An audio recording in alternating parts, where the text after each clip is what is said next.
Chapitre 8. Arrivant de la mer, le vent soufflait, agitait les voiles, la bruine, telle une fine grêle, cinglait les visages et mouchetait la surface du grand canal qui ondulait sous la brise. « Par ici, monsieur, permettez, le canot attend. » Dijkstra poussa un profond soupir. Il en avait sincèrement assez des trajets maritimes. Il aurait voulu continuer à apprécier le contact des pierres fermes et stables du quai sous ses pieds. L'idée de devoir remonter à bord d'une embarcation le rendait fou. Mais comment faire autrement? Jan Exeter, le capitaine d'hiver de Kovir, se distinguait de manière fondamentale des autres capitales du monde. Les voyageurs qui arrivaient au port de Lanexter par la mer descendaient de bateaux, faisaient quelques pas sur le quai et remontaient aussitôt à bord d'un autre bâtiment flottant, un frêle canot à plusieurs rames, à la proue bien haute et à la poupe à peine plus basse. Lanexeter avait été construite sur l'eau, dans la large embouchure de la rivière Tango. Plutôt que de rues, la ville disposait de canaux, et tous les déplacements urbains se faisaient en bateau. Une sorte de petite Venise en sorte. Dijkstra monta dans le canot en saluant l'ambassadeur rédanien qui l'attendait près de la coupée. L'embarcation s'éloigna du quai, les rames heurtèrent en un même mouvement la surface de l'eau, la barque prit de la vitesse. L'ambassadeur rédanien se taisait. « Ambassadeur, ambassadeur, songea machinalement Dijkstra. Depuis combien d'années la Rhédanie envoie-t-elle des ambassadeurs à Kovir? Depuis 120 ans au moins. Depuis 120 ans, Kovir et Povis sont pour la Rhédanie des pays étrangers. Et pourtant, ce ne fut pas toujours le cas. Pendant très longtemps, la Rhédanie traita les régions situées au nord, au-delà de la baie de Praxède, comme ses propres fiefs. Kovir et Pophis formaient, comme on le disait à la cour de Trégotor, un appanage faisant partie du domaine royal.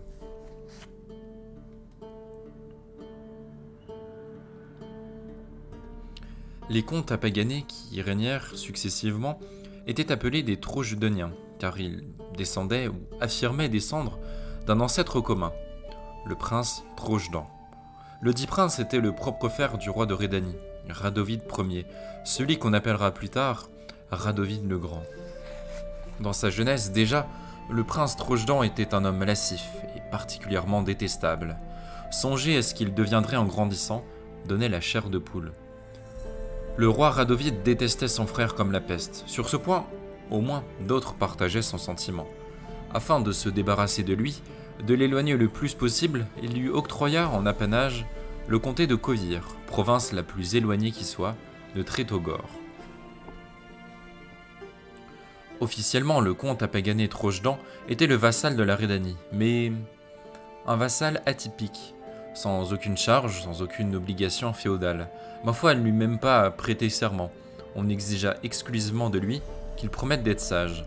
Les uns affirmaient que Radovid, conscient que la chasse royale corvinienne n'avait pas les moyens d'assumer ni la redevance féodale ni la servitude, avait eu pitié. D'autres soutenaient au contraire que Radovid ne voulait tout simplement pas avoir à regarder le comté apagané dans les yeux. La simple idée que son petit frère pût venir en personne à Trétogor avec de l'argent ou une aide militaire lui donnait la nausée. Qu'en était-il en réalité?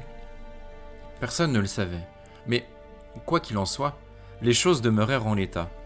Longtemps après la mort de Radovid Ier, le droit promulgué du temps du grand roi régissait toujours la Rhédanie. Premièrement, le comté de Kovir était un territoire vassal, mais exempté de l'obligation de payer la redevance féodale et de servir. Deuxièmement, l'apanagage kovirien était un bien de la main morte. À ce titre, la maison des Trojedoniens gérait seule la question de succession. Troisièmement, Trétogor ne se mêlait pas des affaires de la maison des Trojedoniens. Quatrièmement, les membres de la maison des Trojedoniens n'étaient pas invités aux célébrations de fêtes nationales. Cinquièmement, ni en aucune autre occasion. Peu de gens, en réalité, étaient au fait de ce qui se passait dans les régions du Nord, et cela n'intéressait pas grand monde. Des nouvelles indirectes, en provenance de Kaedwen essentiellement, parvenaient à la Rhédanie au sujet des conflits entre le comté de Kovir et les souverains nordiques moins puissants, au sujet des alliances et des guerres avec Engfor, Maléor Créden, Talgar et d'autres petits pays au nom imprononçable. L'un avait été soumis et annexé par un autre, ou bien s'était lié à un pays voisin par le biais d'une union dynastique, ou encore avait été massacré et anéanti. Au final, on finissait par ne plus rien y comprendre.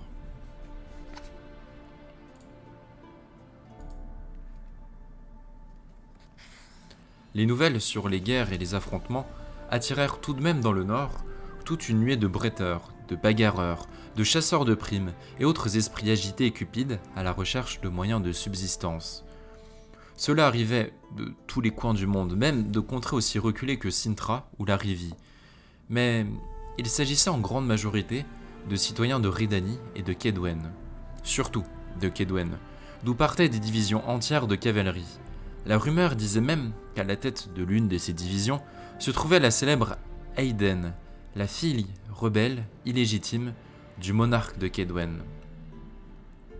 En Rhédanie, on racontait qu'à la cour d'Arkereg avait germé l'idée d'annexer le duché nordique et de le détacher de la couronne rhédanienne. Il y en eut même pour commencer à brailler qu'une intervention armée était nécessaire.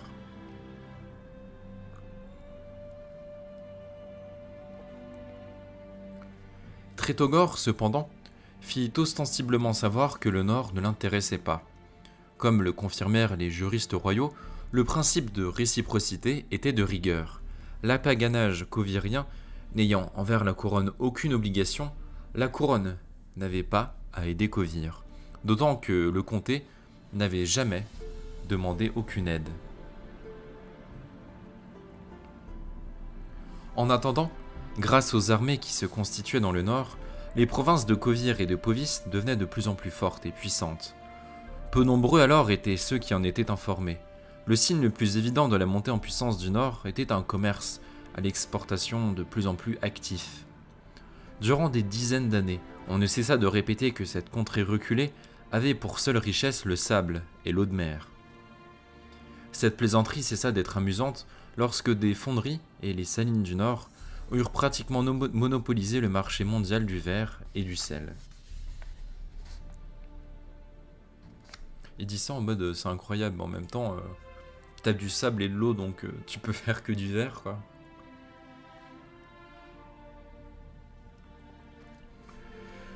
Mais des centaines de personnes avaient beau boire dans des shops portant la marque des fonderies coviriennes et saler leur soupe avec du sel povicien dans la conscience populaire, ce pays demeurait toujours incroyablement lointain, inaccessible, aride et inamical, et avant tout, différent. En Rhédanie et à Kedwen, plutôt que d'utiliser l'expression « au diable vos vers », on disait « chassez quelqu'un » jusqu'à Povis. « Si vous ne vous plaisez pas chez moi », avait coutume de dire le maître à ses compagnons récalcitrants, « la route pour Covir est ouverte. »« On n'est pas à Covir ici », vociférait le professeur à ses étudiants indisciplinés qui remettaient en question tout ce qu'il disait. « Va donc faire ton malin en Povis », lançait un laboureur à son fils qui critiquait la bineuse de son arrière-grand-père et l'agriculture sur brûlis. La route pour Covir était ouverte à ceux qui n'appréciaient pas l'ordre séculaire. Avec le temps, ces derniers se mirent à s'interroger, et rapidement, ils constatèrent qu'effectivement, rien, absolument rien, n'entravait les routes pour Covir et Povis. Une deuxième vague d'émigration convergea alors vers le nord. À l'instar de la première, elle se composait d'originaux insatisfaits, en quête d'autre chose. Mais il ne s'agissait pas cette fois de querelleurs fâchés avec la vie ou d'éternels insatisfaits, du moins pas uniquement. Le Nord attira des savants, qui croyaient aux théories qu'ils avaient élaborées alors que celles-ci étaient décriées par tous, considérées comme utopiques ou loufoques, des techniciens et des constructeurs convaincus qu'en dépit de l'opinion générale, il était possible de construire les machines et les engins conçus par ces savants. Des magiciens, pour qui l'élaboration de brise-lames à l'aide de la magie n'était pas un sacrilège. Des marchands, prêts à s'affranchir de la prudence et à prendre des risques dans la perspective de développer leur chiffre d'affaires. Des agriculteurs et des éleveurs, persuadés que même le plus improductif des sols pouvait donner des récoltes propices à l'élevage d'animaux, capables de résister à la rudesse du climat.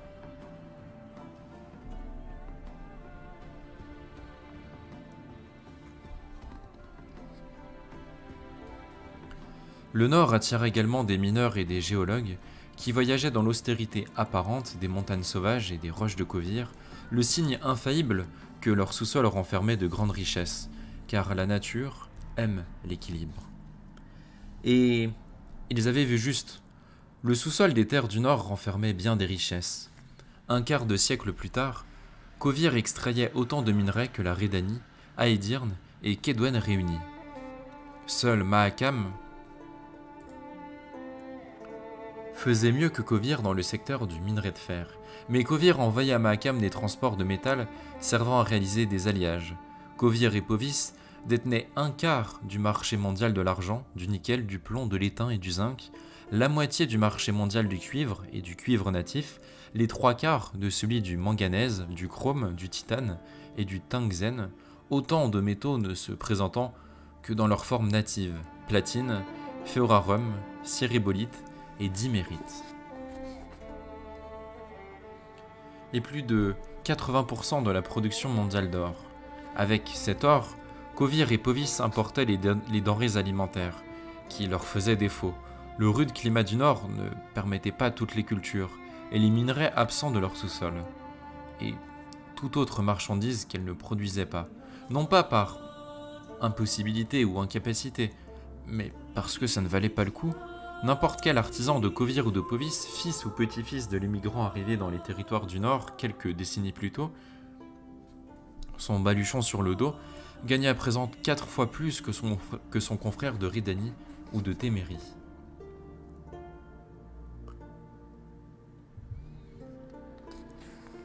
Kovir faisait commerce avec le monde entier et voulait continuer à étendre son influence. Mais ce fut impossible. Sur le trône de Rhédanie monta Radovid III, arrière-petit-fils de Radovid le Grand. Le nouveau roi avait non seulement hérité du prénom de son ancêtre, mais aussi de son avidité et de son esprit mesquin. Surnommé le Hardi par les flagorneurs et les hagiographes, et le Roux par tous les autres, il mit le doigt sur une incohérence que personne avant lui n'avait voulu relever, allez savoir pourquoi. Pour quelle raison la Rhédanie ne touchait-elle pas un denier du gigantesque négoce mené par Kovir? Il était temps que le vassal kovirien commence à servir ses suzerains. Une formidable occasion se présenta peu après. Un différend concernant le tracé d'une frontière surgit entre la Rhédanie et Aedirn. La discorde portait, comme d'habitude, sur la vallée du Pontar. Radovid III était décidé à intervenir militairement, et il commença à s'y préparer. Il promulgua un impôt militaire spécial, appelé la dîme pontaroise. Celui-ci devait être payé par tous les sujets de la couronne, et tous les vassaux, y compris l'apaganage kovirien. Le Roux se frottait les mains. 10% des revenus de Kovir, ce n'était pas rien. Des ambassadeurs rhédaniens se rendirent à Pont-Vanis, dont on disait que c'était une place forte, entourée d'une palissade en bois. Lorsqu'ils furent de retour, ils communiquèrent au Roux des nouvelles surprenantes. Pont-Vanis n'était pas une place forte entourée d'une palissade en bois.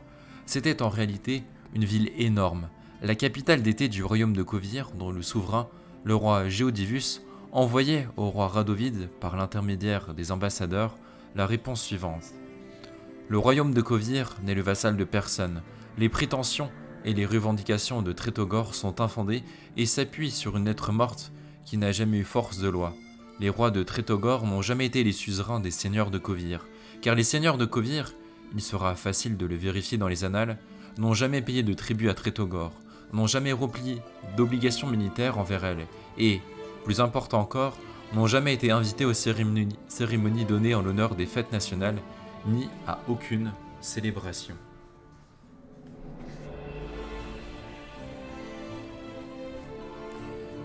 Je suis par conséquent au regret de vous informer que moi, Géodivus, roi de Kovir, ne puis vous reconnaître comme mon seigneur et suzerain, et encore moins verser la dîme. Les vassaux koviriens étant exclusivement soumis à l'autorité de la seigneurie kovirienne, ils ne peuvent, eux non plus, s'y souscrire. Le message était clair, que Trétogor se mêle de ses affaires et non de celles de Kovir, royaume indépendant. Une colère noire s'empara du Roux. Kovir se prenait pour un royaume indépendant, soit, désormais, il serait donc traité comme un fief étranger.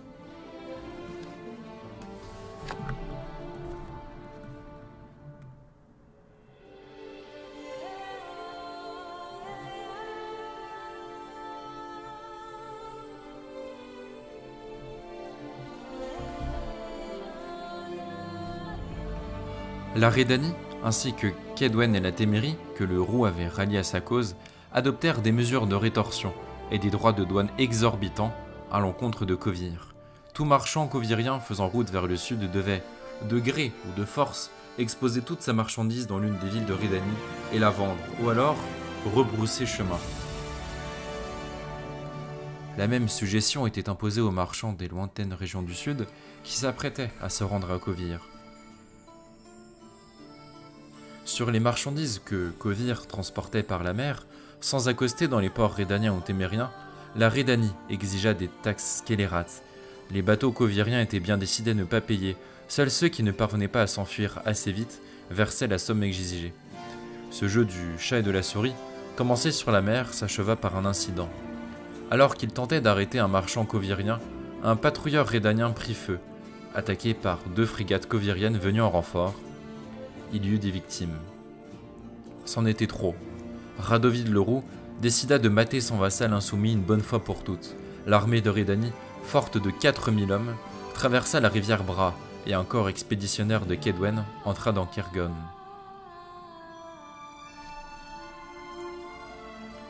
J'ai un mauvais pressentiment pour eux. Je ne suis pas sûr, mais je crois qu'ils vont se faire péter la gueule.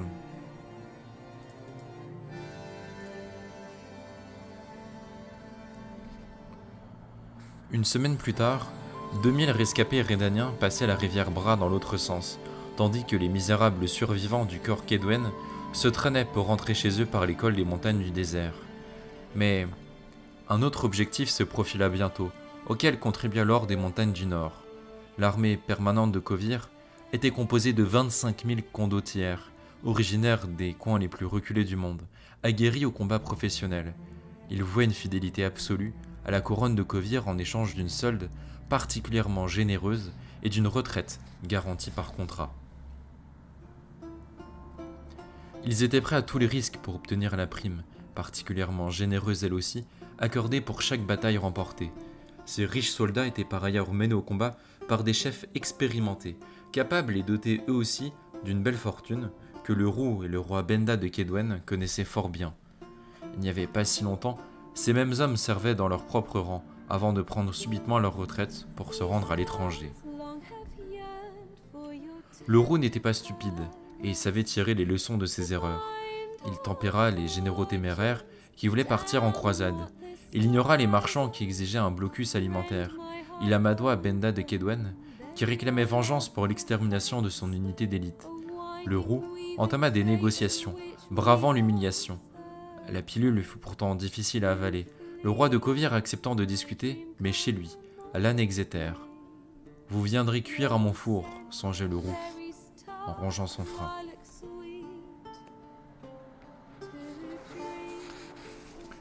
C'est donc en quémander qu'il voguait vers l'Anexeter, songea Dijkstra, en s'emmitouflant dans son manteau, comme le d'humble suppliant, comme moi, aujourd'hui. L'escadre rhédanienne entra dans la baie de Praxed et se dirigea vers la côte kovérienne. Depuis le pont du vaisseau amiral Alata, Radovid le Roux, Benda de Kaedwen et le hiérarque de Novigrad qui les accompagnait en tant que médiateur regardaient avec stupeur les brises-lames qui se dressaient dans la mer et au-dessus desquelles s'élevaient les murs et les solides bastions de la forteresse qui gardaient l'accès à la ville du pont Vanis. Tandis qu'ils poursuivaient leur voyage en direction du nord, vers l'embouchure de la rivière Tango,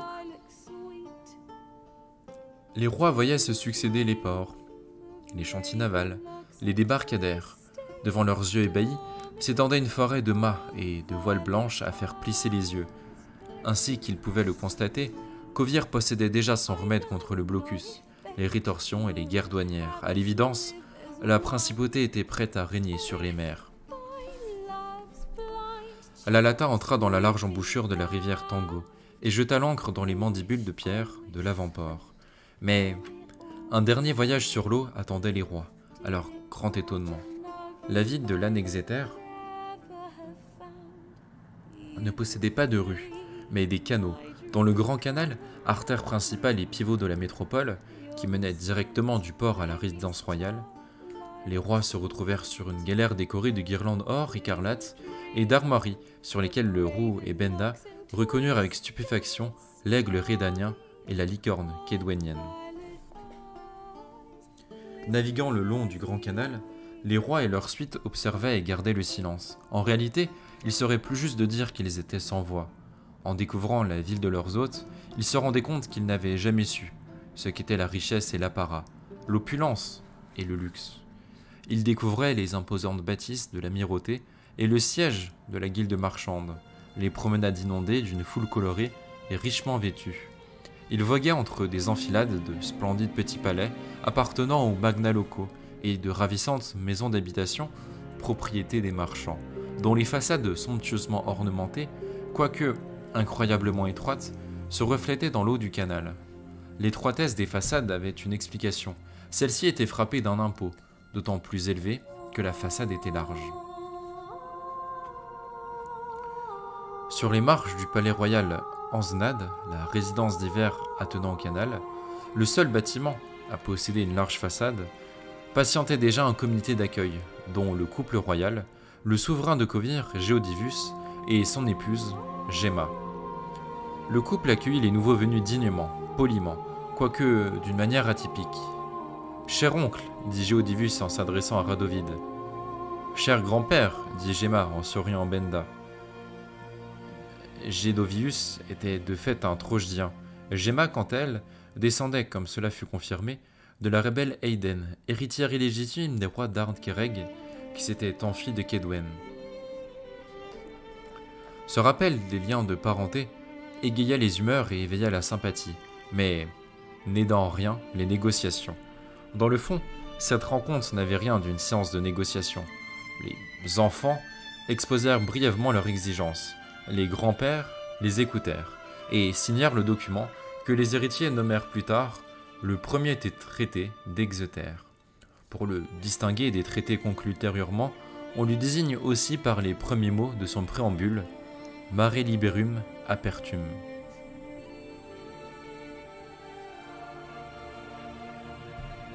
Que bien sûr vous avez tous compris ce que ça signifiait, je n'ai pas besoin de traduire. Les exigences des enfants étaient les suivantes. La mer est libre et ouverte, le commerce est libre, le profit est sacré. Respecte le commerce et le profit de ton prochain comme les tiens propres. Entraver le commerce et la réalisation de profits est une violation des droits de la nature. Kovir n'est le vassal de personne, c'est un royaume indépendant, autonome et neutre. Géodivus et Gemma ne semblèrent guère enclins, même par pure politesse, à faire la moindre concession, le moindre geste qui aurait permis à Radovid et Benda de ne pas perdre la face, et pourtant, ils le firent. Ils concédèrent à Radovid le Roux le droit d'user, dans les documents officiels, et ce jusqu'à sa mort, du titre de roi de Kovir et de Povis, et à Benda de celui de roi de Kegorn et de Maléor, également jusqu'à sa mort. Bien entendu, sous réserve de non priduciendo. Gédovius et Gemma régnèrent pendant 25 ans. La lignée des Trojdeniens s'éteignit avec leur fils Gérard. Sur le trône de Kovir monta Estrel Thyssen, le fondateur de la maison des Tisnides. Bientôt unis par les liens du sang à toutes les autres dynasties du monde, les rois de Kovir respectèrent scrupuleusement les traités d'Exeter. Jamais ils ne se mêlaient des affaires de leurs voisins. Jamais ils ne remirent en cause les règles de l'accession au pouvoir, même lorsque certains bouleversements historiques désignaient le roi ou le prince royal comme le successeur légal au trône de Redani, d'Aidirn, de Kedwen, de Sidaris ou même de Verden et de Lyrie. Jamais le puissant royaume de Kovir ne tenta d'annexer ou de conquérir un quelconque territoire. Jamais il n'envoya de canonnières armées de catapultes et de balistes sur les eaux territoriales étrangères. Jamais il ne tenta d'usurper le titre de gouverneur des mers.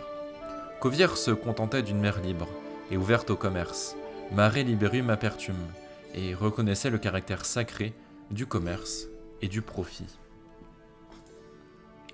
Qui sont gentils. Qu'il aurait cru finalement, comme ça a commencé l'histoire, que finalement, il serait pas si méchant que ça.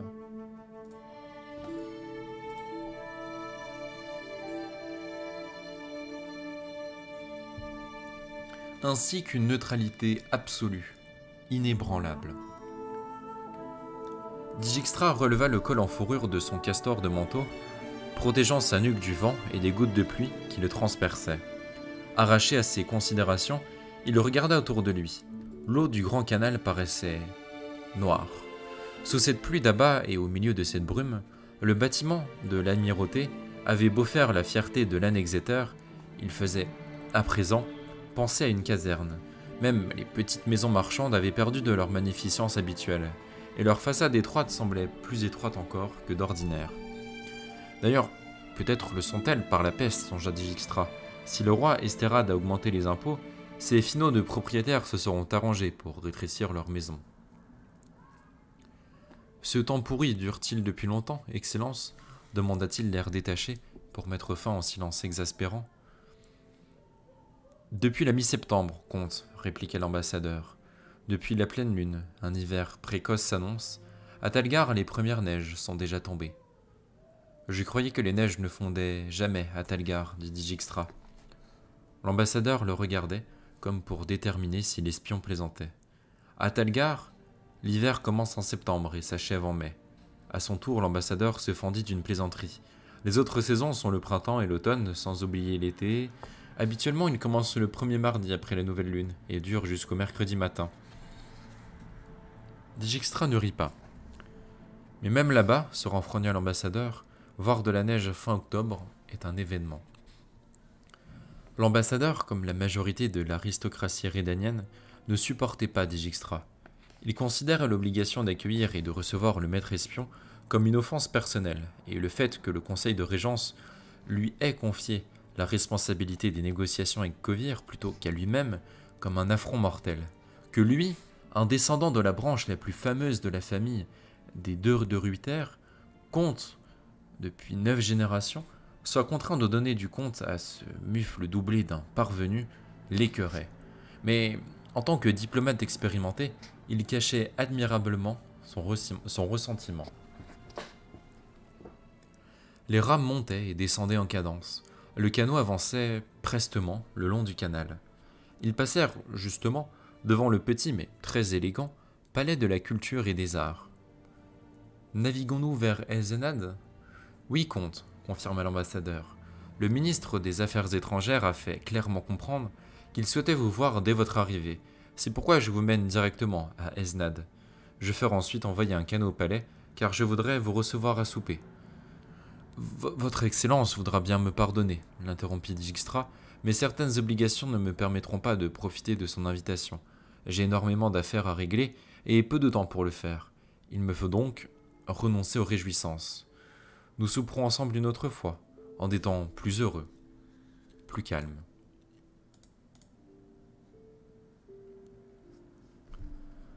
L'ambassadeur s'inclina et soupira d'aise à la dérobée.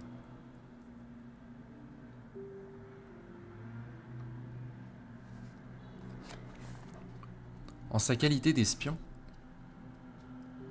Dijkstra pénétra à l'intérieur du palais par l'entrée de service. Ce dont il se réjouissait, pour accéder à la résidence d'été du roi par l'entrée principale, il fallait en effet emprunter dès que l'on quittait le grand canal pour mettre pied à terre un imposant escalier en marbre blanc, situé sous un fronton magnifique. Il prenait appui sur de longues colonnes et était terriblement long. Les marches qui menaient à l'une des nombreuses entrées de service étaient incomparablement moins tape à l'œil, mais surtout bien plus faciles d'accès.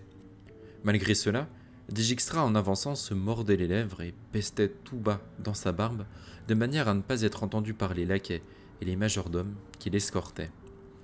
D'autres marches et une nouvelle ascension les attendaient à l'intérieur du palais. Dijkstra jura de nouveau à mi-voix.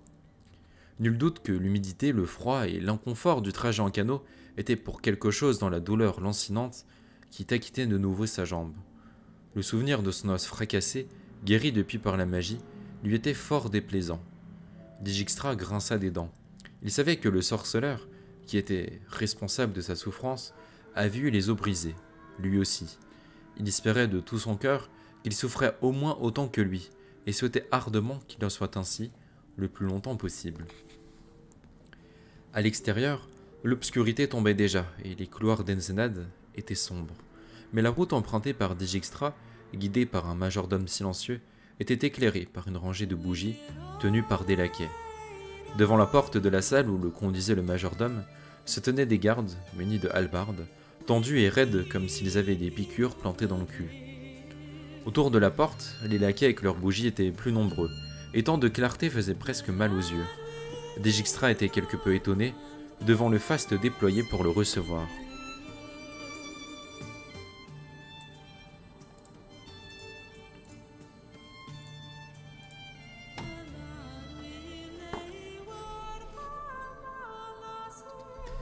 Il entra dans la salle et s'inclina profondément.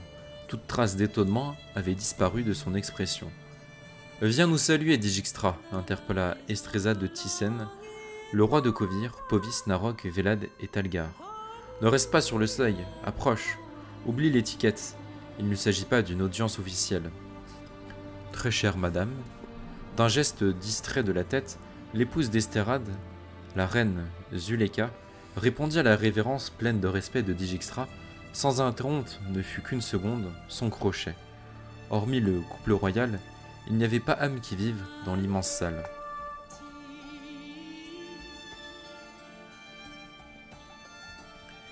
C'est cela même. Estérade avait vu l'espion balayer la pièce du regard. Nous allons discuter entre 6 yeux. Quelque chose me dit que c'est mieux ainsi. Dijkstra prit place sur le siège, curule, qu'on lui désignait, face à Estérade. Le roi portait sur ses épaules un manteau couleur pourpre, bordé d'hermine et sur la tête, assorti au manteau, un chapeau de velours. Comme tous les hommes du clan des Thysénidis, il était grand, puissamment charpenté et beau à se damner. Il avait toujours l'air en forme et en bonne santé, comme un marin qui viendrait juste de rentrer du large. On sentait instantanément chez lui l'air de la mer et le vent froid et salé. Comme avec tous les Thysédines, il était difficile de déterminer son âge exact. Si l'on se fiait à ses cheveux, sa peau et ses mains, les 3 parties du corps les plus révélatrices de l'âge d'une personne, on aurait pu donner au roi 45 ans.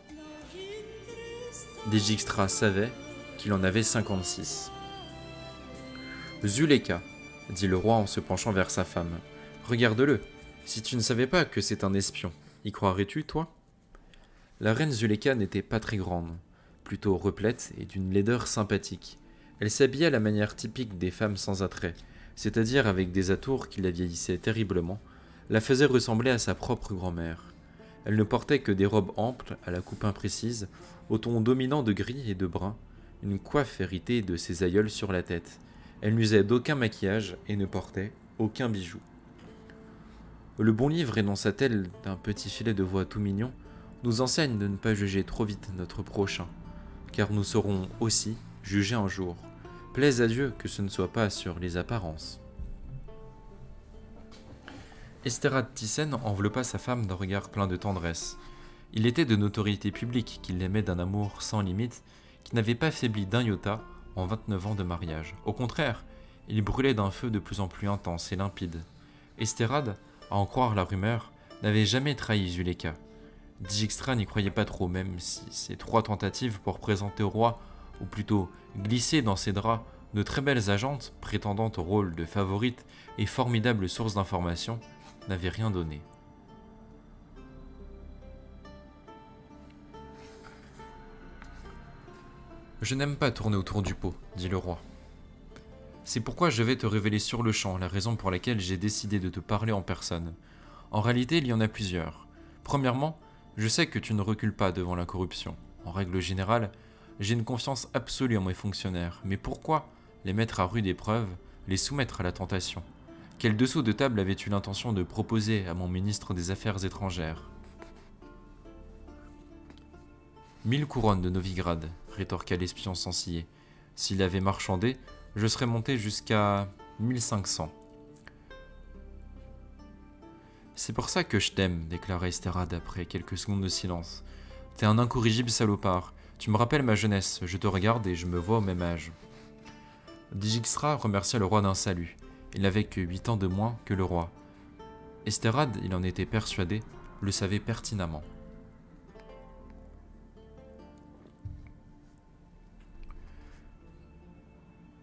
Tu es un incorrigible salopard, répéta le roi en redevenant sérieux, mais un salopard correct et honnête, et c'est une rareté par les temps qui courent. Dijkstra s'inclina de nouveau. Vois-tu, poursuivit Esterad, il existe dans chaque État des fanatiques qui veulent imposer une certaine conception de l'ordre public. Dévoués corps et âme à cette idée, ils sont prêts à tout pour la défendre, y compris à commettre des crimes, car la fin, selon eux, justifie les moyens et renverse la morale. Ils n'assassinent pas, ils sauvent l'ordre public, ils ne torturent pas, ne font pas de chantage, ils protègent la raison d'État, ils luttent pour la paix. Pour ces gens, la vie d'une entité, dès lors que celle-ci constitue à leurs yeux une entrave au dogme de l'ordre établi, ne vaut rien, ne mérite pas la moindre considération. Ces gens oublient que la société qu'ils servent est justement composée de ces entités. Ils voient large, comme on dit, ce qui est le plus sûr moyen de ne plus distinguer les pièces du puzzle. Nicodémus de Boot ne put s'empêcher d'intervenir, dit Dijkstra. Pas loin, mais raté. Le roi de Kovir sourit de plus belle, dévoila ses dents blanches comme l'albâtre. Visigotha de Corvo, moins connu, mais lui aussi bon moraliste et philosophe. Lis-le, je te le recommande. Peut-être reste-t-il encore un de ces livres chez vous, en Rédanie, si vous n'avez pas tout brûlé. Mais revenons à nos affaires. Toi, dit Dijkstra, tu utilises sans scrupule les intrigues, la corruption, le chantage et les tortures. Tu peux sans ciller condamner un homme à mort ou ordonner ce qu'on l'abatte. Que tu agisses ainsi dans l'intérêt du royaume que tu sers fidèlement ne te disculpe en rien et ne te rend pas plus sympathique à mes yeux. Sache-le. L'espion indiqua d'un signe de tête qu'il en était conscient. Cependant, reprit Esterad, comme je te l'ai dit, tu es un salopard au caractère droit, et c'est pour cela que je t'apprécie et te respecte, et que je t'ai accordé une audience privée. Parce que toi, Dijkstra, en dépit des millions d'occasions qui se sont présentées à toi, tu n'as jamais de ta vie agi pour ton propre compte, ni volé ne serait-ce qu'un sou dans la caisse publique, pas même un demi-sou. Zuleika regarde, a-t-il rougi, ou n'est-ce qu'une impression? La reine releva la tête de son ouvrage. « À leur modestie, vous reconnaîtrez leur droiture, déclara-t-elle, citant un article du bon livre, bien qu'elle n'ait certainement constaté aucune trace de rougeur sur le visage de l'espion. « Bien, dit Esterad, les faits. Il est temps de passer aux affaires d'État. Tu dois savoir, Zuleika, qu'il a traversé les océans, mu par le devoir patriotique. La Rédanie, sa patrie, est menacée. Depuis la mort tragique du roi Vizimir, y règne le chaos. Une bande d'aristocrates idiots, se faisant appeler le Conseil de Régence, gouverne la Rédanie. Cette bande, ma Zuleika, ne fera rien pour le pays. Face à la menace, elle prendra la fuite, ou léchera les bottines cousues de perles de l'empereur de Nilfgaard, tel un chien docile. Cette bande méprise Dijkstra, car c'est un espion, un assassin, un parvenu et un mufle.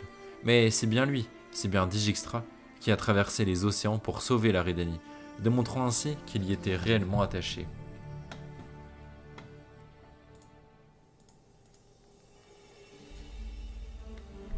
Esterad Thyssen se tut, poussa un soupir, fatigué par son discours.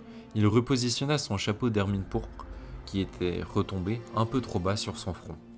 « Eh bien, Dijkstra, demanda-t-il, de quoi souffre ton royaume? Mis à part du manque d'argent, bien entendu. »« Mis à part le manque d'argent, tout le monde se porte bien, je vous remercie, » répliqua l'espion resté de marbre. « Ah !»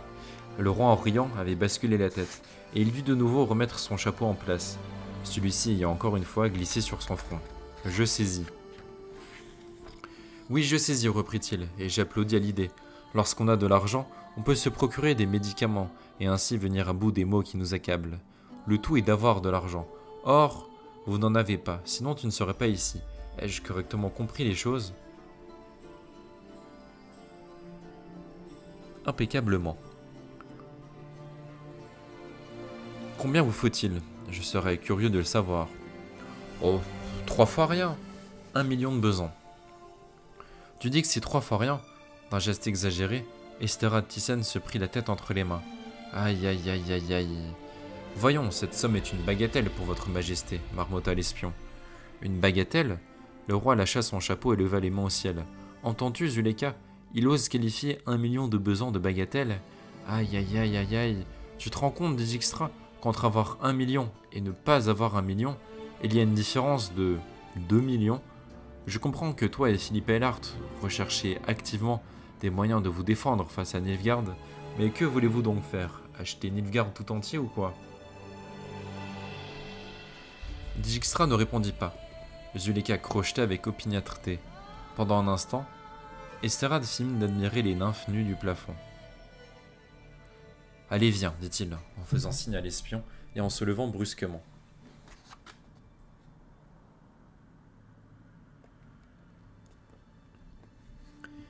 Ils s'approchèrent de l'immense tableau qui représentait le roi Géodivus, assis sur un cheval gris et indiquant de son sceptre à l'armée quelque chose qui ne figurait pas sur la toile. La bonne direction, sans doute. Esterad extirpa de sa poche une minuscule baguette en or, puis il s'en servit pour toucher le cadre du tableau tout en prononçant une formule à mi-voix.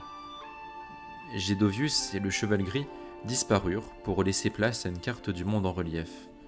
De sa baguette dorée, le roi toucha un bouton d'argent dans un coin de la carte et d'une formule magique en modifia l'échelle, limitant la partie visible du monde à la vallée de la Yaruga et aux 4 royaumes. En bleu, c'est Nilfgaard, expliqua-t-il. En rouge, c'est vous. Qu'as-tu à rêvasser? Regarde plutôt par ici. Dijkstra s'arracha à la contemplation des autres tableaux, représentant principalement des scènes maritimes. Il se demandait lequel d'entre eux était un camouflage magique, cachant une autre des fameuses cartes d'Esterad, celle représentant les services de renseignements commerciaux et militaires de Kovir, tout un réseau d'informateurs corrompus et d'hommes et de femmes soumis au chantage, d'indicateurs, de contacts opérationnels, d'agents de diversion, d'assassins mercenaires, d'agents dormants et de résidents actifs. Dijkstra savait que cette carte existait. Il essayait depuis longtemps de la dénicher. Sans succès. En rouge, c'est vous, répéta Esterad Thyssen. Ça semble mal barré, non? Mal barré, approuva Dijkstra en pensée.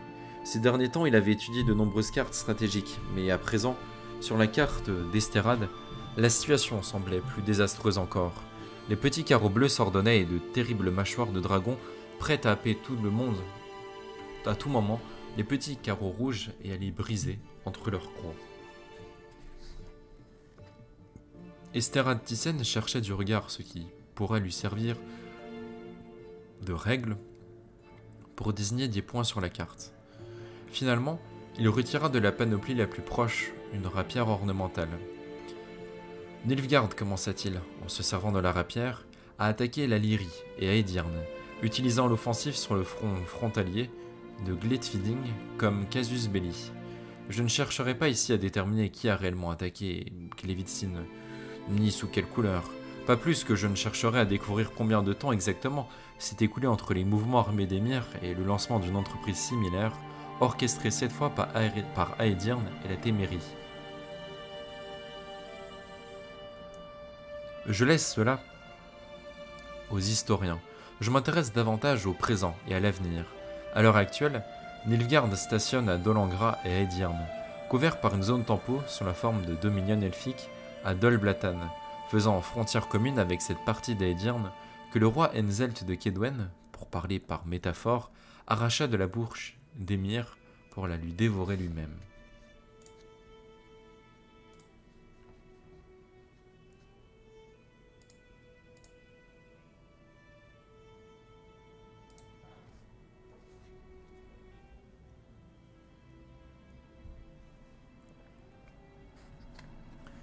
Dijkstra ne fit pas de commentaire. Je laisse également aux historiens le soin de juger l'action du roi Enzelt sur le plan moral, reprit Esterad. Mais il suffit d'un seul coup d'œil sur la carte pour voir qu'en annexant la Marchie du Nord, Enzelt a barré la route à Emrir jusqu'à la vallée du Pontard. Il a assuré les flancs de la Témérie, et aussi les vôtres, Redaniens. Vous devriez l'en remercier. Je les remercie, marmonna Dijkstra, mais officieusement. Le roi des Ménanes d'Edirne est notre invité à Trétogor. Or, il porte sur l'action de Enzelt un jugement moral des plus explicites. Il a pour habitude de l'exprimer par des mots brefs mais retentissants. J'imagine, dit le roi de Kovir en hochant la tête. Laissons cela pour l'instant, et intéressons-nous au sud, à la Yaruga. En attaquant à Dol Angra, Emir a protégé simultanément ses flancs en concluant un accord indépendant avec Foltest de Témérie. Mais sitôt après la cessation des combats à Edirne, l'empereur a brutalement rompu le pacte et attaqué Bruges et Soden. Par ces négociations timorées, Foltest a arraché 2 semaines de trêve. 16 jours précisément. Et nous sommes aujourd'hui le 26 octobre. En effet. Ainsi, au jour du 26 octobre, l'état des lieux est le suivant. Bruges et Soden sont occupés. Les forteresses de Razwan et Mayenne sont tombées. L'armée de Témérie, battue lors de la bataille de Maribor, refoulée vers le nord. Maribor est encerclé, il tenait encore ce matin, mais la soirée est déjà bien avancée, dit Dijkstra. Maribor résistera. Nilfgaard n'a même pas réussi à l'encercler hermétiquement. C'est vrai, ils sont allés trop loin. Ils ont trop étendu la ligne de ravitaillement. Ils découvrent leurs flancs imprudemment. Au cours de l'hiver, ils cesseront le siège, reculeront plus près de la Yaruga, resserreront leurs rangs. Mais que se passera-t-il au printemps? Dit Dijkstra. Que se passera-t-il quand l'herbe pointera sous la neige? Approche, regarde la carte. Dijkstra obéit. Regarde la carte, répéta le roi. Je vais te dire ce que fera Émir Van Emrys au printemps. Au printemps, annonça Kartia Van Katen en arrangeant devant le miroir ses boucles dorées, une offensive sans précédent sera lancée. Oh, je sais que cette information n'a en soi rien de sensationnel. Pour les lavandières rassemblées autour du puits municipal, l'offensive de printemps est un sujet de distraction permanent. Assir Var Ananid était particulièrement irritée et impatiente ce jour-là. Toutefois, elle se contint, et il ne lui demanda pas pourquoi elle venait lui caresser les pieds avec des informations si peu sensationnelles. Elle connaissait Cantaralea. Si elle se mettait à parler de quelque chose, c'est qu'elle avait de bonnes raisons de le faire, et elle avait pour habitude de ponctuer ses propos de conclusion. Mais j'en sais tout de même un peu plus que la populace, poursuivit Cantarella. Vati m'a tout raconté, tout le déroulement de sa réunion chez l'empereur. Avec ça, il a rapporté chez moi une serviette remplie de cartes. Quand il s'est endormi, j'y ai jeté un coup d'œil. Dois-je continuer? Et bien sûr, répondit Assir en clignant de l'œil, je t'en prie, ma chère. L'assaut principal sera effectivement dirigé sur la Témérie, aux confins de la rivière, Pontar, sur la ligne Novigrad-Vizima, Elender. L'attaque sera portée par les armées du centre, sous le commandement de Menno Coenurn. Les flancs seront protégés par l'ensemble des armées de l'Est, qui attaqueront à partir d'Edirn, la vallée du Pontar et de Kedwen. Kedwen? S'étonna Assir en haussant les sourcils. Serait-ce donc la fin de la frêle amitié scellée au moment du partage du butin? Kedwen menace le flanc droit. Kartia Van Katen fit une légère moue. Sa bouche de poupée offrait un contraste saisissant avec les fines tactiques qu'elle relatait. L'attaque a un caractère préventif. Les divers détachements du groupe armé Est doivent bloquer l'armée du roi Enzelt et lui ôter toute envie éventuelle de porter secours à la Témérie.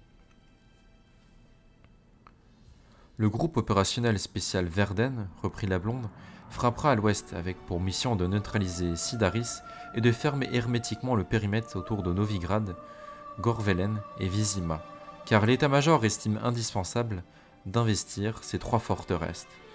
Tu n'as pas donné le nom des chefs des deux groupes armés. Ardal Epdei pour le groupe Est, répondit Cantarella avec un léger sourire. Joachim Devet pour le groupe Verden. Assir haussa davantage les sourcils. Curieux, dit-elle. Ces deux princes ont subi l'affront de voir leur fille écartée des plans matrimoniaux d'Émir. Notre empereur étant soit très naïf, soit très rusé. Je dirais quand même plutôt très rusé, connaissant un peu Émir depuis le début.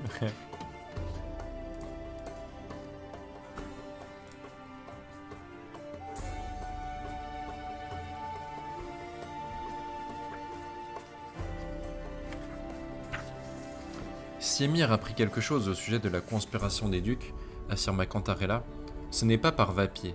Ce dernier ne lui a rien révélé. Continue.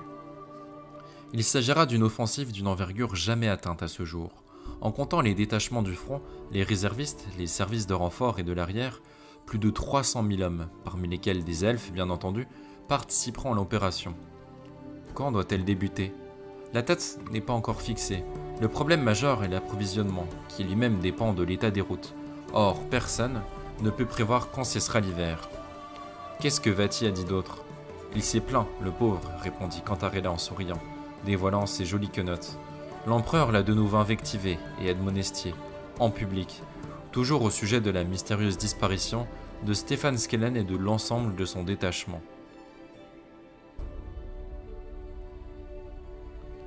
Émir a publiquement traité Vati d'empoté. Il a raillé ses services qui, plutôt que de faire disparaître eux-mêmes des hommes, assistent médusés à de telles disparitions. Il a fait sur ce thème un méchant calembour que Vati n'a pas su me répéter correctement. Puis, l'empereur a plaisanté, en lui demandant si cela ne voudrait pas dire qu'une autre organisation secrète, dont lui-même ignorait l'existence, aurait vu le jour. Notre empereur est perspicace. Il n'est pas loin de la vérité. Pas loin en effet, marmonna Assir. Quoi d'autre, Kartia? L'agent que Vati avait placé dans le détachement de Skellen, et qui a également disparu, s'appelait Neratin Seka. Vati devait beaucoup l'apprécier car il s'est montré particulièrement affecté par sa disparition. Je suis aussi affecté par la disparition de Jedia, songea Assir. Mais au contraire de Vati, je saurai bientôt, moi, ce qui s'est passé. Et Riance, Vati ne l'a plus rencontré? Non, il n'en a pas parlé. Toutes deux restèrent silencieuses quelques instants. Le chat miaula bruyamment sur les genoux d'Assir. Dame Assir? Oui, Kartia. Est-ce que je vais devoir jouer encore longtemps le rôle de la maîtresse stupide? Je voudrais reprendre mes études, me consacrer à mes travaux scientifiques. Non, non, non, plus très longtemps, l'interrompit Assir. Mais patiente encore un peu. Résiste, mon enfant. Cantarella soupira. Elles terminèrent leur conversation et se dirent au revoir. Assir Var Anaïd chassa son chat de son fauteuil et s'y assit pour lire encore une fois la lettre de Fringilla Vigo qui séjournait à Toussaint. Assir était inquiète. Elle sentait qu'il y avait dans cette lettre un message entre les lignes, mais elle ne parvenait pas à saisir lequel. Il était minuit passé déjà lorsque Assir Var Anaïd, la magicienne nilfgaardienne, activa le mégascope et établit une communication à distance avec le château de Montecalvo en Rhédanie. Philippa Eilhart était vêtue d'une courte chemise de nuit à fines bretelles. Des traces de rouge à lèvres étaient visibles sur sa joue et son décolleté. Assir fit un immense effort pour réprimer une grimace de dégoût. Jamais, jamais au grand jamais, je ne pourrais comprendre ça, se dit-elle. Je n'y tiens pas d'ailleurs. Peut-on parler en toute tranquillité? Philippa fit un geste de la main pour s'entourer d'une sphère magique de discrétion. Maintenant, oui. J'ai des informations, commença Assir d'une voix sourde. En soi, elles ne sont pas sensationnelles. Même les lavandières rassemblées autour de puits en parlent. Néanmoins...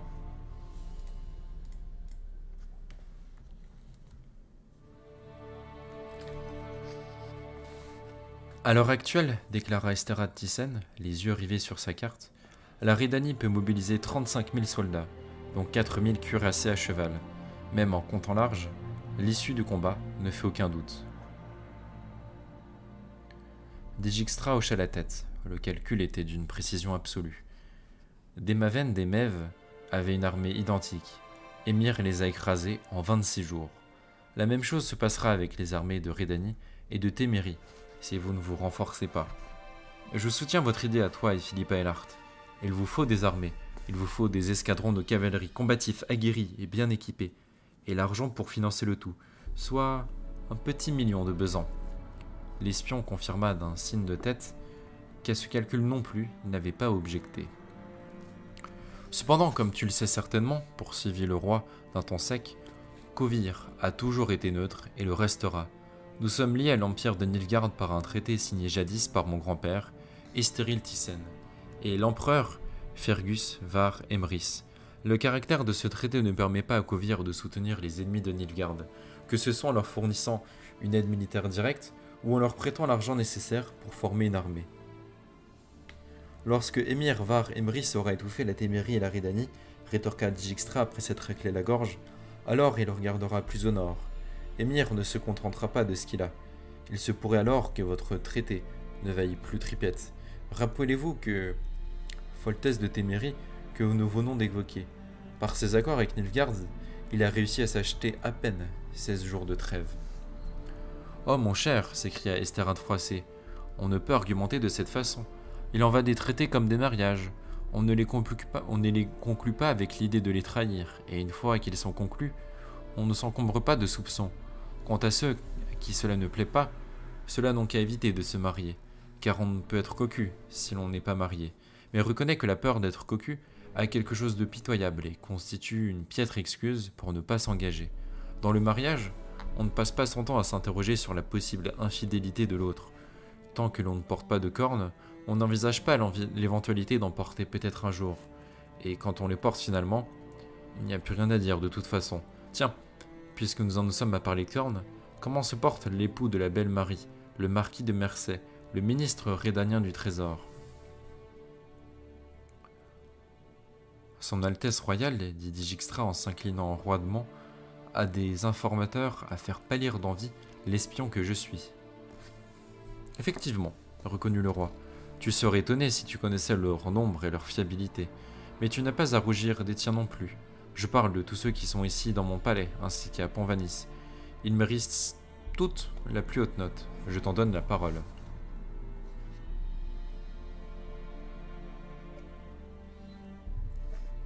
Dijkstra ne s'y a pas.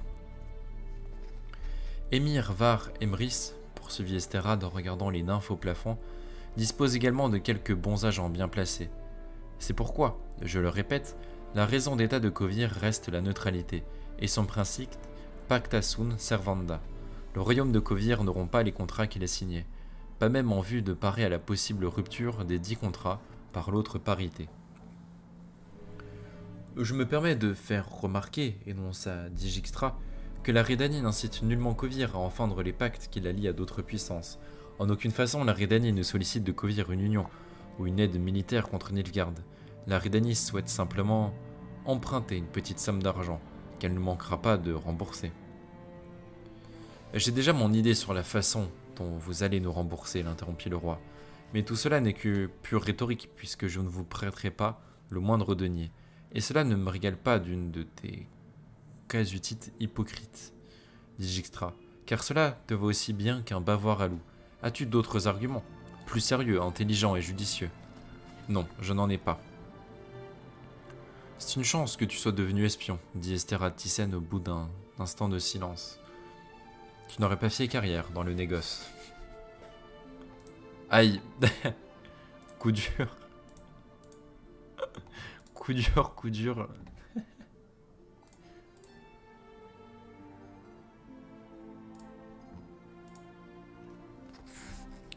Les couples royaux ont de tout temps fait chambre à part. Les rois, avec une fréquence très variable, visitaient les chambres des reines. Il arrive aussi que les reines aillent inopinément visiter les chambres des rois. Puis les époux retrouvaient chacun leur chambre et leur couche. Dans ce domaine aussi, le couple royal de Kovir était une exception. Esterade Thyssen et Zuleka dormaient toujours ensemble, dans la même chambre, dans le même gigantesque lit à baldaquin. Avant de s'endormir, Zuleka, après avoir chaussé ses lunettes qu'elle n'osait porter devant ses sujets, avait coutume de lire son fameux bon livre. Esterade Thyssen, lui, avait pour habitude de parler. Il n'en fut pas autrement cette nuit-là. Esterade mit son bonnet de nuit et prit son sceptre à la main. Il aimait le tenir et jouer avec lui, mais ne le faisait pas en public, car il craignait que ses sujets le taxent de préciosité.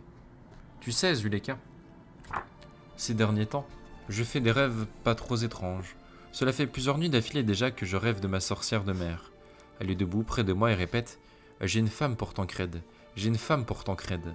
Elle me désigne une jeune fille très mignonne mais très jeune. Et tu sais, Zuleka, qui est cette jeune fille? C'est Ciri, la petite fille de Calanthe. Tu te souviens de Calanthe, Zuleka? Je me souviens de son mari. Je me souviens, mon mari, pardon. Ciri, poursuivit Esterade en jouant avec son sceptre, est celle avec qui, paraît-il, doit se marier Émir Var Emrys. Mariage singulier et surprenant. Comment, dans des circonstances, pourrait-elle être une épouse pour Tancrède? Une femme ne serait pas une mauvaise chose pour Tancrède. La voix de Zuleka, comme chaque fois qu'elle parlait de son fils, s'était quelque peu altérée. Peut-être qu'il se rangerait un peu. Oui, peut-être, soupira Esterade. Quoique j'en doute, mais on ne sait jamais. En tout cas, le mariage est une possibilité envisagée. Cette Ciri, Kovir et Cintra, l'embouchure de la Yaruga, cela sonne bien, très bien. Ce serait une belle union, une belle alliance. Mais enfin, si Émir a jeté sur elle son dévolu, pourquoi dans ce cas me paraît-elle en rêve? Et pourquoi, par le diable, est-ce que je rêve de choses aussi bizarres?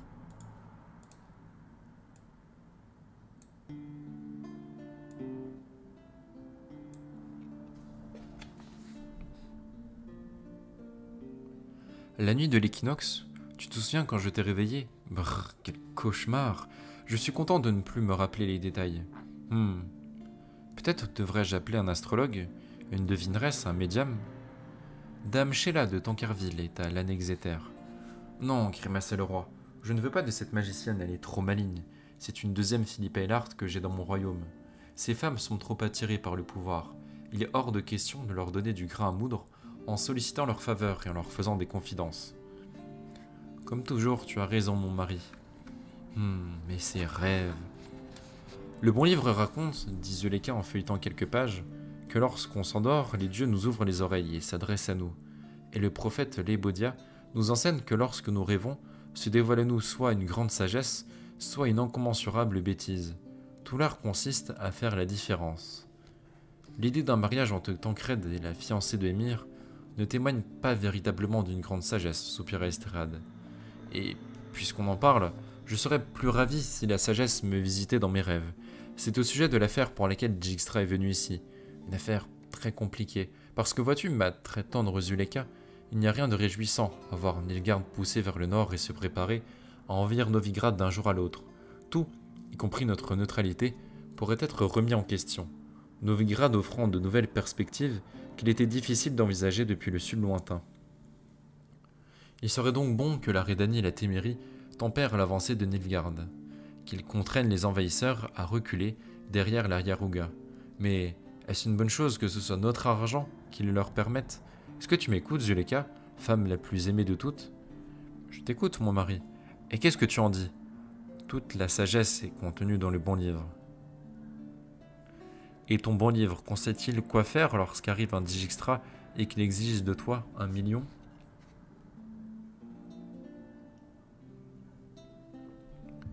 Le livre, marmonna Zuleika, ne dit rien de l'indigne Mammon. Mais, dans l'un des articles, il est dit « Plus grande est la chance de donner que de recevoir. Il est noble d'aider le miséreux en lui faisant l'aumône. » Il est écrit « Distribue tous tes biens, et noble ton âme deviendra. » Mais tu finiras avec l'escarcelle et la panse vide, compléta Esterade Thyssian en grommelant. Dis-moi, Zuleika, hormis les articles sur la noblesse et la charité, le livre contient-il quelque chose d'intelligent concernant les affaires? Que dit le livre, par exemple, au sujet d'un échange équivalent? La reine ajusta ses lunettes sur son nez et se mit à feuilleter rapidement l'incunable. Comme Jacob donna aux dieux, ainsi les dieux donnèrent à Jacob, lut-elle. Esterade resta silencieux de longues minutes. Autre chose? Demanda-t-il enfin. Zuleika se remit à feuilleter le livre. J'ai trouvé quelque chose dans les sapensieux du prophète Lébodia, annonça-t-elle soudain. Je te le lis? S'il te plaît. Le prophète Lébodia dit, en vérité, secours du noble le misérieux, mais plutôt que de lui donner une pastèque entière, donne-lui une demi-pastèque, car de joie, le miséreux peut perdre la tête. Une demi-pastèque, pouffa Esterade Thyssian, c'est-à-dire un demi-million de besants. Tu te rends compte, Zuleika, qu'entre avoir un demi-million et ne pas avoir un demi-million, il y a une différence d'1 million? Tu ne m'as pas laissé terminer. Zuleika lui lança un regard réprobateur par-dessus ses lunettes.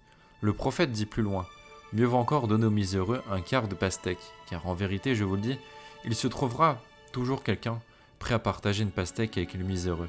Si ce n'est par noblesse, ce sera par calcul, ou sous un autre prétexte. Ah! Le roi de Kovir donna un coup de sceptre sur la table de nuit. En vérité, c'était un habile prophète que ce prophète Lébodia. Plutôt que de donner, faire en sorte que quelqu'un d'autre donne. Ça me plaît. Que voilà des paroles véritablement mellifules. Étudie les sapientiaux de ce prophète, Maseluka adoré. Je suis certain que tu y découvriras encore quelque chose qui me permettra de résoudre le problème de la Rédanie et de l'armée qu'elle veut lever avec mon argent.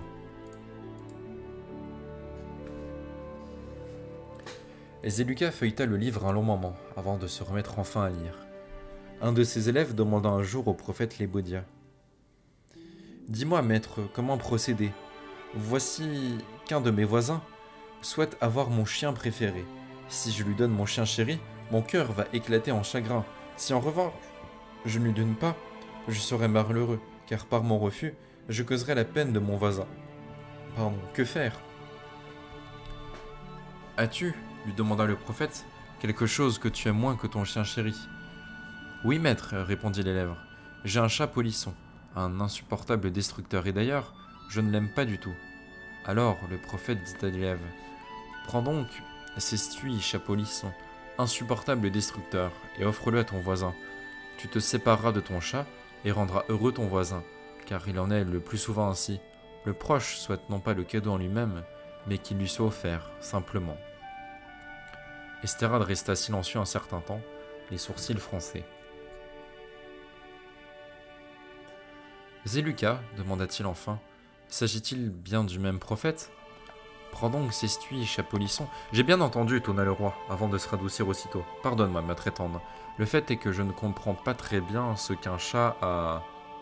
Il se tut, et se plongea dans une profonde méditation.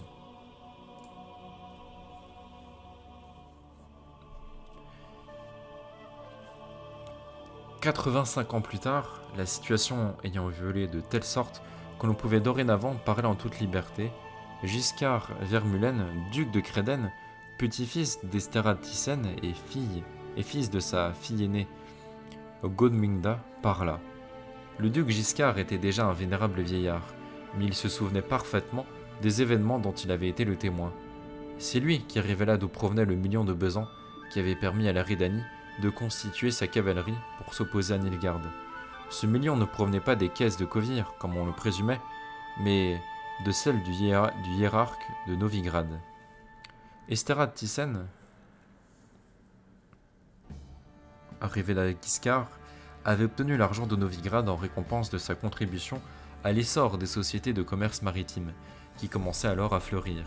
Ironie du sort, la création de ces sociétés avait requis la participation active des marchands nilfgaardiens.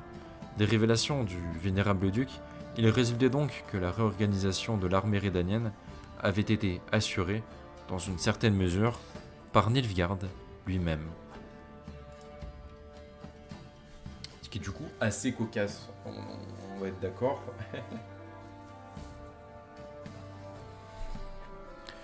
Grand-père, raconta Giscard Vermulen, parlait de pastèque avec un sourire expiègle. Il disait qu'il se trouverait toujours quelqu'un pour partager une pastèque avec un pauvre, ne serait-ce que par intérêt. Il disait aussi que, puisque Nilfgaard lui-même apportait sa contribution au renforcement de l'armée de combat rhédanienne, il ne pouvait en vouloir aux autres d'agir de même. Puis, poursuivit le vieillard, grand-père convoqua mon père, qui était à l'époque à la tête des services de renseignement, ainsi que le ministre des Affaires intérieures. Lorsque les deux hommes eurent pris connaissance des ordres qu'ils devaient exécuter, ils furent saisis de panique.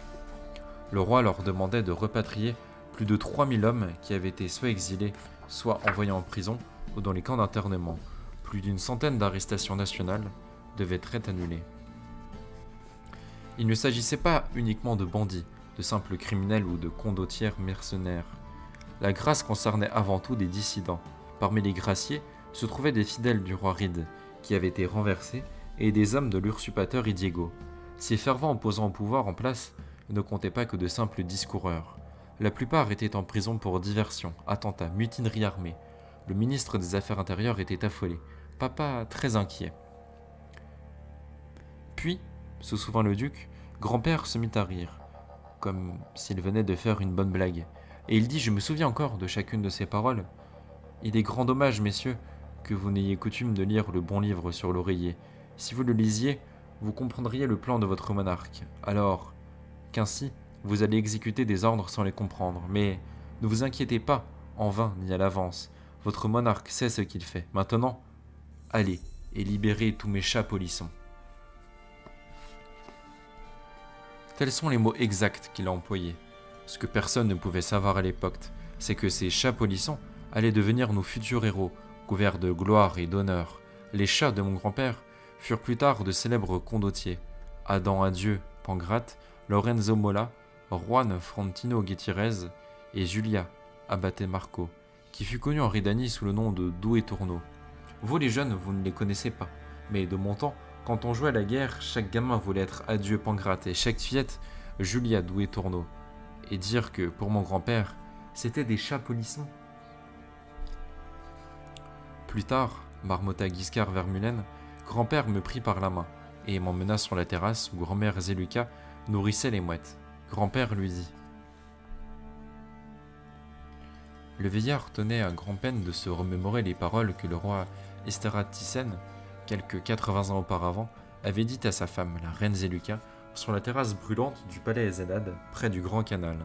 « Sais-tu, ma femme très aimée, reprit-il enfin, qu'en feuilletant les sapinciaux du prophète Leboudia, j'ai trouvé le moyen de tirer profit des chats polissons que j'ai offerts à la Rhédanie, car mes chats, ma sœur Zeluka, rentreront à la maison. Les chats rentrent toujours, et lorsqu'ils seront de retour, quand ils rapporteront leur solde, leur butin, leur richesse, eh ben moi, je les taxerai. » Quel petit coquin, dis donc.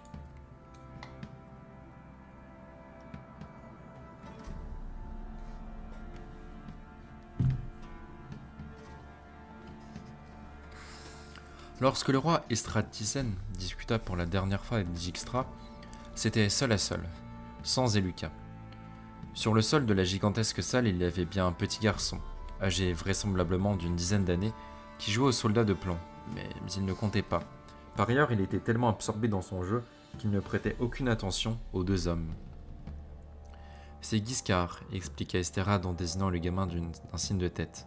« Mon petit-fils, le fils de ma Guademunka et de ce bon à rien, le prince Zirmulen. Mais ce petit Guiscard, c'est l'unique chance de Kovir si Tancred Thyssen s'avérait... au cas où il s'avérait quelque chose à Tancred. » Dijkstra connaissait le problème de Kovir, ainsi que le problème personnel d'Estrade. Il savait qu'il était déjà arrivé quelque chose à Tancred. En admettant que le gamin présente quelque aptitude à régner, il ne pourrait faire qu'un très mauvais roi. « Ton problème, annonça Esterhad, est pour ainsi dire réglé. Tu peux commencer à envisager le moyen le plus efficace d'utiliser le million de besants qui se retrouvera bientôt dans les caisses de Trétogor. » Il se pencha et prit discrètement l'un des petits soldats de plomb de Guiscard, un cavalier au sabre levé et aux couleurs criardes. « Prends-le et cache-le bien. Celui qui te montrera un autre petit soldat, identique à celui-ci, sera mon messager. Mais s'il n'en a pas l'air, même si tu as du mal à croire qu'il s'agit de mon homme, et qu'il est au courant de notre affaire, tu devras lui faire confiance. Tout autre individu ne serait qu'un provocateur, et tu le traiteras comme tel. » La Rhédanie, assura Dijkstra en s'inclinant, ne l'oubliera pas, votre majesté, et je tiens mon propre nom à vous assurer de ma reconnaissance personnelle. Oublie la reconnaissance, et donne plutôt ce millier de couronnes que tu prévoyais de verser à mon ministre pour gagner sa bienveillance. Quoi? La bienveillance d'un roi ne mérite-t-elle pas un dessous de table? Votre majesté s'abaisse. Eh bien soit, je m'abaisse. Donne l'argent, dit Dijkstra. Après tout, entre avoir un millier de couronnes et ne pas avoir un millier de couronnes, il y a une différence de 2 milliers, je sais. À une distance très éloignée des Zénades, dans une salle aux dimensions nettement plus petites, la magicienne Sheala de Tancarville écoute avec attention, la mine grave, le rapport de la reine Zeluka. « Excellent, dit-elle, en hochant la tête, excellent, votre majesté. Et j'ai suivi tes recommandations à la lettre, dame Sheala. Je vous en remercie. Je puis vous assurer une fois encore que nous avons agi pour la bonne cause, pour le bien du pays, de la dynastie. » La reine Zeluka se racla la gorge, sa voix s'altéra quelque peu. Et Tancred, dame Sheala. J'ai donné ma parole, dit froidement Sheala de Tancarville. J'ai donné ma parole qu'en échange de votre aide, je vous accorderai la mienne. Votre majesté peut dormir tranquille. J'aimerais bien, soupira Zeluka. J'aimerais beaucoup. Puisque nous en sommes là, le roi commence à se douter de quelque chose. Ses rêves l'étonnent. Et lorsque quelque chose étonne le roi, il commence à devenir soupçonneux. Qu'est-ce qu'elle fait comme manigance, sa femme? Je vais donc essayer de lui envoyer des rêves durant quelque temps, promit la magicienne. Pour en revenir à votre sommeil, je le répète, vous pouvez dormir tranquille. Le prince Tancred mettra fin à ses mauvaises fréquentations. Il n'ira plus au château du baron Sucratas, ni chez madame de Lismore, ni chez l'ambassadrice de Rhédanie. Il ne fréquentera plus jamais ces personnages? Jamais. Ces personnages, comme vous dites, ne se risqueront plus à inviter ni à séduire le prince Tancred. Les yeux sombres de Sheala de Tancarville se mirent à briller d'un éclat étrange. Ils ne s'y risqueront plus jamais. car ils seront conscients des conséquences. Je me porte garante de ce que je dis. Je vous donne ma parole que le prince Tancred retournera à ses études et qu'il deviendra un étudiant assidu et un jeune homme sérieux et rangé. Il cessera aussi de courir les jupons. Il perdra son ardeur jusqu'au moment où on lui présentera Cyrilla, la princesse de Cintra. Ah, si je pouvais y croire. Zuléka se tordit les mains, releva la tête. Si je pouvais y croire. Il est parfois difficile de croire au pouvoir de la magie, votre majesté. Sans le vouloir, Sheila de Tancarville sourit, elle-même surprise de ces paroles. Et d'ailleurs, c'est tout aussi bien. Philippe Eilhart arrangea les bretelles fines comme un fil d'araignée de sa chemise de nuit transparente et essuyait les dernières traces de rouge à lèvres encore présentes sur son décolleté. Une femme si intelligente, songea Sheila de Tancarville légèrement dégoûtée et pourtant incapable de mettre la bride à ses hormones.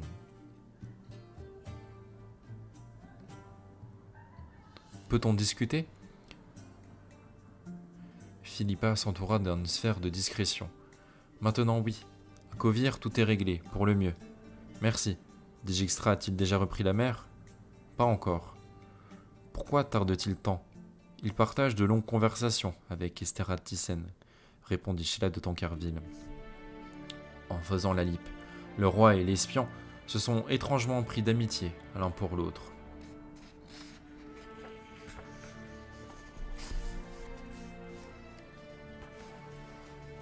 Tu connais les blagues à propos de nos saisons, dit Dijkstra. Tu sais qu'il n'y a que 2 saisons à Kovir. L'hiver et le mois d'août, je sais. Et sais-tu comment savoir que l'été est là ? Non, comment ? La pluie est un peu plus chaude. Haha, trêve de plaisanterie, dit Estera Thyssen en retrouvant son sérieux. Pour être honnête, ces hivers qui surgissent de plus en plus tôt et durent de plus en plus longtemps m'inquiètent un peu. Ils avaient été prédits. Je suppose que tu as lu les prophéties d'Iltina. Elles annoncent l'arrivée d'un hiver ininterrompu, long de plusieurs dizaines d'années. Certains affirment que ce sont des allégories, mais j'ai un peu peur néanmoins. À Kovir, autrefois, nous avons eu 4 années de froid, de temps pluvieux et de mauvaises récoltes. Sans importation massive de nourriture en provenance de Nilfgaard, les gens auraient commencé à mourir de faim en nombre. Tu imagines ? Honnêtement, non. Mais moi, oui. Le refroidissement du climat peut nous affamer tous.